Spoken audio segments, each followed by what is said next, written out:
Assalamualaikum warahmatullahi wabarakatuh.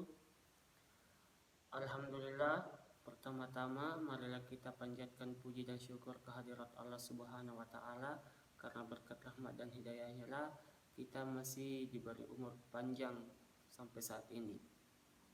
Tak lupa pula marilah kita kirimkan salawat dan salam atas junjungan kita Nabiullah Muhammad sallallahu alaihi wasallam. Allahumma shalli ala Muhammad wa ala Muhammad. Nabi yang telah membawa kita dari alam kegelapan menuju ke alam yang terang benderang seperti yang kita rasakan saat ini. Ya. Perkenalkan, nama saya Faris Munandar. Saya NIM 210221037. Kali ini saya akan membahas materi karya monumental umat Islam dalam ipteks atau ilmu pengetahuan dan teknologi. Yang pertama yaitu zaman kejayaan Islam di bidang ilmu pengetahuan dan teknologi. Puncak perkembangan Islam terutama di bidang ilmu pengetahuan dan teknologi terjadi pada masa kekhalifahan Abbasiyah. Fakta sejarah menunjukkan bahwa pada masa Daulah Abbasiyah dari tahun 132 sampai 923 Hijriah atau 750 sampai 1517 Masehi, Islam pernah menguasai dunia selama lebih dari 700 tahun lamanya. Perkembangan ilmu pengetahuan di Daulah Abbasiyah. Pada masa Daulah Abbasiyah ini, Islam menggapai puncak kejayaan di dalam bidang baik kekuasaan politik, ekonomi, dan kebudayaan dan ilmu pengetahuan dan teknologi. Hasil perkembangan ilmu pengetahuan masa Daulah Abbasiyah yang pertama yaitu ilmu hadis, ilmu fikih, ilmu tafsir, filsafat, matematika, kedokteran, dan astronomi. Yang kedua yaitu sebab-sebab kemajuan ilmu pengetahuan dan teknologi di masa kejayaan Islam.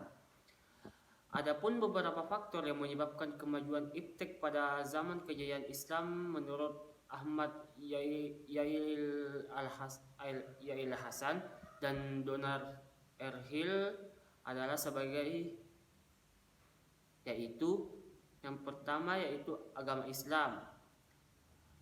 Fanatisme agama Islam yang kuat ini memberikan dorongan yang sangat kuat kepada umatnya untuk melakukan pencapaian-pencapaian di bidang ilmu pengetahuan dan ilmu teknologi.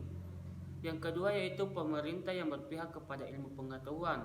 Keberpihakan pemerintah terhadap kemajuan ilmu pengetahuan dan teknologi membantu mempercepat penguasaan ilmu pengetahuan dan teknologi pada masa kejayaan Islam. Yang ketiga yaitu bahasa Arab. Semenjak pemerintah Daulah Umayyah, pengembangan ilmu pengetahuan sudah dimulai yaitu dengan menerjemahkan buku-buku ke dalam bahasa Arab. Yang keempat, pendidikan. Tidak dapat dipungkiri bahwa pendidikan adalah salah satu pemacu laju perkembangan ilmu pengetahuan dan teknologi, dan fakta khalifah banyak mendirikan sekolah-sekolah lembaga pendidikan tinggi dan perpustakaan. Pada masa Daulah Abbasiyah disebut Bah al-Hikmah atau rumah kearifan. Yang ketiga yaitu sebab-sebab kemunduran umat Islam dalam ilmu pengetahuan dan teknologi. Yang pertama yaitu faktor internal. Dalam pandangan Arsalan, untuk mencapai kemajuan dalam bidang ilmu pengetahuan dan teknologi, seharusnya Islam mencontoh beberapa, yaitu tetap berpegang pada nilai-nilai Islam yang bekerja keras. Dengan kata lain, kemunduran Islam karena mereka.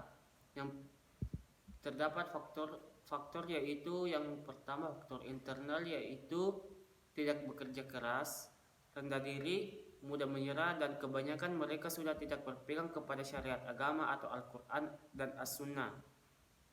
Yang kedua yaitu faktor eksternal, kemunduran umat Islam dalam bidang ipteks, yang yaitu berawal dari kesadaran bangsa barat tentang pentingnya ilmu pengetahuan dan teknologi, maka mereka berusaha mengejar dan mengambil alih kemajuan ilmu pengetahuan dan teknologi dari umat Islam. Yang kedua yaitu adanya fanatisme agama. Yang ketiga, bangsa barat yang berjiwa berpetualang berusaha menemukan benua baru. Penemuan-penemuan benua baru tersebut mempengaruhi rute perdagangan sehingga mereka tidak melewati jalur yang dikuasai umat Islam.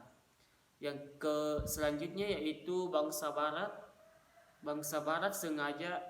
sengaja menghancurkan observatorium Islam yang didirikan oleh Taqi al-Din dan Konstantinopel pada tahun 1580 yang menjadikan Islam kehilangan sumber pengetahuan dan pengamatan bintang atau astronomi yang sudah sangat maju pada masa itu. Selanjutnya yaitu akibat kolonialisme, stabilitas politik dan kemakmuran ekonomi negara-negara Islam mulai menurun. Ya, selanjutnya bagian kelima yaitu upaya-upaya kebangkitan kembali umat Islam dalam ilmu pengetahuan dan teknologi. Yang pertama dalam segala hal kembali berpegang teguh kepada Al-Quran dan Al-Hadis Rasulullah Sallallahu Alaihi Wasallam.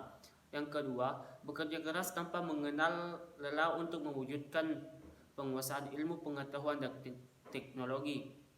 Yang ketiga yaitu mengirimkan pelajar untuk mendalami ilmu pengetahuan dan teknologi atau iptek. Yang selanjutnya yaitu adanya kontrak Islam dalam bahasa Barat. Selanjutnya pola pembaharuan pendidikan Islam yang berorientasi dan bertujuan untuk pemurnian kembali ajaran Islam. Sekian dari saya. Billahi fisabilil haq fastabiqul khairat. Assalamualaikum warahmatullahi wabarakatuh.